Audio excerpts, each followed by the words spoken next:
Baby, funky in this bitch and I never slip. Ironically, I'm dope if I just stay up off that medicine. West Coast Navy to the fullest, so I never switch. Keep throwing shots on my mama, you'll get a fix. Miss me.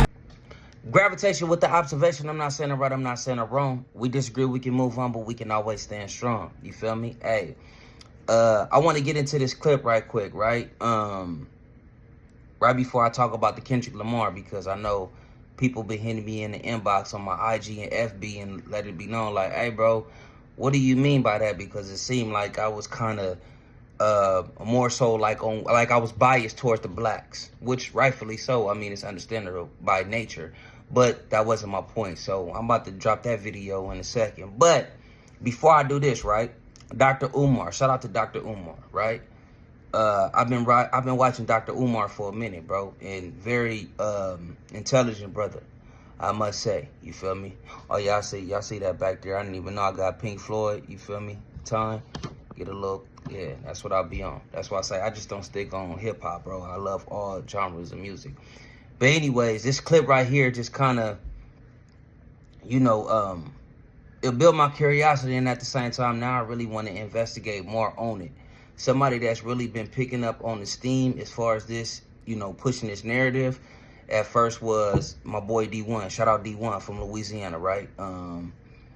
That's an artist out there too, if I'm not mistaken, for the Knife Award. Just recently got mentioned by Kendrick Lamar in a new track, Watch the Party Die. But anyways, let's go ahead and react to this clip real quick. And it's basically between the consumers and the artists as far as content being presented. You know what I'm saying? Like how we coincide, or, you know, how it's received, the reception of it. So let's go ahead. Chakra frequency, like we need to be on 428 or 528 or 432 frequency where Bob Marley and everybody played on. They are on a low frequency, but remember, the relationship between the artist and the culture they represent or the community they represent is transactional. And what I mean to say by that is, if we want them to change their art, and we do, the community has to change its appetite for the type of art that it wants. If we go out here right now in Newark, right, and y'all have artists here, some conscious, some ghetto, and or non-progressive, if you would, okay, and you say, listen, y'all gonna change your art, the consumer, not the artist, the consumer will be ready to fight you. Do you hear what I'm telling you? Don't you be telling him not to rap like that. I love that music. That's my kind of music. So what I'm saying, to target the artists without targeting the community that they represent or the customers that consume it within the community is a recipe for the disaster. Change the appetite of the people, and the people will demand that the artists change the content of their music. Right, and so that's what I mean. So this conversation, this needs to be a big conversation that, I wish I could. So, real quick, and me hearing it again, like, because I just heard it real quick, but I agree with what he said, but I still stand on what I stand as far as, bro, none of that matters as far as you got to change. You saying you change the community first or the consumer that's receiving, that's listening? No, it doesn't matter. Put it like this, bro. Whatever y'all put out, we have no choice but to rock with it. We have no choice but to rock with it. Real talk. If they shut down the whole industry right now and say we're just on conscious rap, I don't care how many consumers is out there. I'm talking about where the consumers can't listen to no YouTube, no Baxter, nothing. This is what eventually they'll fall in line. So I'm not saying it's easy, but what I'm saying, it starts with the artist first. It doesn't start with the community. You don't tell me, because what I put out there is that's what you receive. So my first year, if I'm on conscious, I'm not rocking with. Second year, I'm on conscious, I'm not rocking. Third year, I'm on, nah, but wait, listen to what I think, honestly, the music, bro, artist has a job, and that's why I agree with D1. You're absolutely right. There's a difference between storytelling, and it's the difference between glorification. You feel me? You have different pockets on certain things, right? But I don't care what nobody say. And I'm not going off the, who runs the record companies and all that. I can almost get, because, okay, now, what if they have a change of hearts? And what I mean by that, what is just out of nowhere, lyrical? Yeah, I shouldn't even, say it on it. But just, that's a known figure in hip hop. You feel me?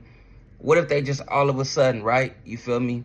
What's his name? Lucerin, the one that messed with Drake, right? I think he just stepped down, but just out of nowhere, what if they just said, hey, check this out, bro. I got my hand in this. We changing out none of that BS. If you say op on the song, you get what I'm saying? If you disrespect it any type of way, even if you being disrespectful towards women, I don't care if you trying to get a message across or not putting it out, we not doing this, we not doing that. I can almost guarantee you. I'm not gonna say initially no, because bro, we've been brainwashed for. It's like touching a substance, right, bro? When you first get addicted to something, or when you addicted to it, when you like fully out there, you get what I'm saying? It don't off the first hit. You just not like, oh yeah, you might like the thing, but you're not addicted. You get what I'm saying? Like it's not dependency. It gradually grows, right? So just because you throw something out there the first time and it's not receptive in the way that you thought it was supposed to be, that don't. You get what I'm saying? Like, hey, you got to keep doing it. Like, bro, you didn't first start with the BS, even with the gangster rap, right? Put it like this. If I can break it down like this. With gangster rap, it took a minute. If we talking about just hip hop, and I always battle this with so many of my New Yorkers, right? You feel me? And they always talk about how Special Ed went on Dream Taps, I think about a year or so ago, when he said that, man, NWA messed up the game. And how the way he explained it, because I was with him at first, but he was basically saying what they were talking about. But I looked at it like this. Melly Mel, the message, right?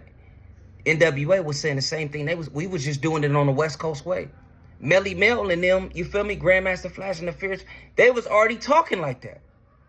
It just, our stories was just a little bit more intense. I'm not saying who's gangster or who's more I'm not saying that. What I'm saying is that's where they got the motivation to talk like that. You get what I'm saying? That's where they got the spirit from to actually like, oh, wait. Oh, I keep my hand on the gun when it got me on the run. Broken glass everywhere. You feel me? Like, come on, bro. Like, that inspired that inspired that gangster rap, because if you go back and listen to Ice Cube with CIA, he's rapping like Run DMC. I'm going to keep it a bean. He's rapping like Run DMC. Now, I know most people might hear me with, oh, well, Run DMC had came out after Melly Mel, right around the same time. I understand that. But what I'm saying is the message took off so much that gave courage to the West Coast and whoever at the time. But I know the West Coast was just on the map because even Ice-T, that gave them like, hey, okay, it's not just hip hop, a hippie, hip. It's not just that. Oh, okay, bam, we can, you feel me? And that's no disrespect to rappers delight, because I feel like when I be talking like that, like I'll just be like trying to clown them. But no, I respect every era because I do a lot of research, or just even my parents just in general, like how they rock to. Like, you'll be a fool to, even when we compare people, like, you feel me? I don't want to get too far off subject, but it's just generation. Hey, well, it was booming at the time. It was booming at the time. The stuff that we go back and look, even now, like 2015, I was listening to records and I'm like, damn, we was on this, but it was booming at the time. You know what I'm saying? Like, it was booming. It's not so much that it's bad. It was there for that time. But anyways, to get back on subject, as far as Dr. Umar, bro, we giving too much credit. You feel me? As far as like with the leadership, not too much credit, excuse me. I don't mean to say, I mean accountability. We're not putting enough accountability on the artists. I don't care what nobody say. If you keep pumping out positivity, right? If you keep pumping out positivity, you have no choice but to fall in suit. I go on YouTube all the time because my son, he like to, as far as his learning ability or whatever the case may be, it's like certain songs that they got rap. I remember back in the days, they told me like, P, you can do, because I used to play around. I don't know why I never jumped in that lane. But anyways, you got rap, you got math rap now. Like, you get what I'm saying? And that has over millions of views. Where certain people was actually, hey, teaching people how to learn, but also rap. Look, just imagine if that got pushed on everybody's feed. If we talking about conscious stuff, right? Just imagine if we I'm talking about all the artists. from everywhere. If we take the dope stuff, all that stuff, you feel me? If we take all the scam rap, the 304 rap, all that, right? And I'm a different individual because I'm just gonna stick on this though. But just imagine if we took all that out, right? Or we couldn't get to it. It wasn't as accessible how it is, as no disrespect to Sexy Red, but how you can see somebody like Sexy Red that's promoting her lip gloss that has gonorrhea or STD or chlamydia. Just imagine if you couldn't get to that. Imagine if they switch paces. You got the conscious rap over here that's doing a thing, and then the 304 rap and all that other is down here. You can't tell me that the consumer would still stick with this. No, I'm not believing that. No. Now, off the rip, yeah, of course, we're used to that. But slowly but surely, it will be more positive. It will have to. And also, too, conscious rap is, in my opinion, it ain't really so much like positive. It's more, it's self-awareness. Like, bro, you know you messing up at something. We're not saying saints. We're not saying we don't sip. We're not saying we don't smoke. We're not saying, no. It's just certain stuff that you know, like, hey, bro, I'm tripping. You feel me? Conscious rap, to me, you talk about your withdrawals. If you on lean, if you on perks, you talking about them withdrawals. That's what conscious rap is. I know I'm finna sip this drink, but I know after 6 hours, you feel me, I'm finna be having my head in the sink. You get what I'm saying? Or in the toilet. I messed up. You feel me? If I pop this last pill after 6 hours, if I don't have another one, bro, I'm finna be ill. That's just off the top of the dome. I don't know. I feel like I'm gassing. But anyways, what I'm saying, though, all BS aside, it's certain. The consumer's going to do what we put out.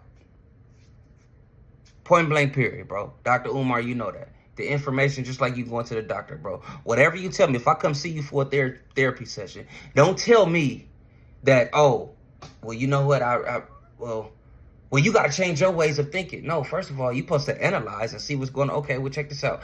This way you can do better. Don't sit up here and try to make it seem like, oh, okay, well, I got to change first. No. First of all, you need the tools. Now, I understand what he's saying. Don't get me wrong. But what I'm saying is if we keep pumping out that different type of music or whatever substance it is, it doesn't matter. Whatever substance it is, it doesn't matter. It could be racial rap. It could be whites versus blacks. That can probably be the new next thing. Please let me knock on wood. But what I'm saying is, if it gets promoted, of course the consumers is going to mess with it. If the next rap drama or the next subject or what's hot, if we talking about fixing on computers all day, that will be a consumers eventually will pick up. But it's like, come on, bro, the artist accountability. I'm just saying, as far as the artist, there has to be accountability. No matter, hey, if y'all don't put nothing out, we can't consume it. We can't go off. We have to go with what y'all put out. I don't care what it is. I'm gravitating with the observation. I'm not saying it right. I'm not saying it wrong. We disagree. We can move on. Right now, I got Holla At Me. That's out right now. And I also got Turo. And my favorite one, I Don't Listen to Kendrick Lamar. Go check out that one. I Don't Listen to Kendrick Lamar, man. It's going up right now. And like I said, man, I'm finna get to that Kendrick Lamar D-Face too. Gravitation with the observation. Go ahead and like and comment, subscribe. Gravity. Hey, free who kid? AKA Lil Yeah. Reincarnated, I was stargazing. Life goes on, honey, her my babies. Funky in this bitch and I never slip. Ironically, I'm dope if I just stay up off that medicine. West Coast Navy to the fullest, I never switch. Keep throwing shots on my mama, you'll get a fix.